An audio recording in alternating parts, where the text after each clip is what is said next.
Well, I think we can still show that English heritage, or historic England as they like to be called now, were actually, what's the word I'm looking for? I've got to be very carefully legally, remiss in not listing the cinema. That's obviously our main hope, and why we're being so vigilant on what they're actually doing while that decision is made.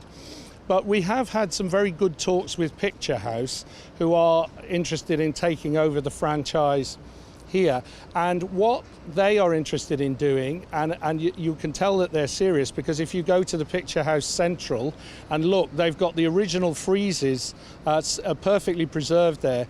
They're very interested in taking anything that can be saved from here and building it into their new cinema. So there's the fabulous marble staircases. I mean, if we have to have those going down underground, then fine, I'll take that. If they could get some of the fabulous detail from the roof. And also we believe that the cartouche, the big design which was above the original screen, is still there in its entirety. And that would be great, again, if on their main screen they could use that. So at least there would be some of the history preserved, and so we're very keen to salvage what we can. This cinema has meant such a lot of things to a lot of people.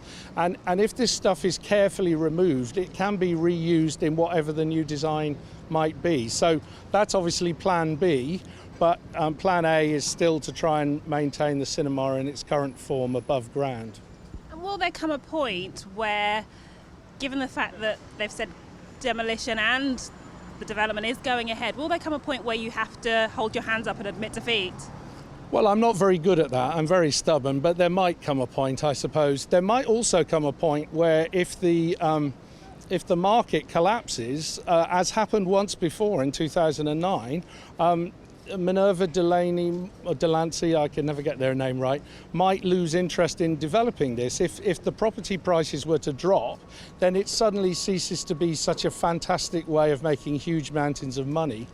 And, that's why they stopped chasing everything back in 2009, 2010.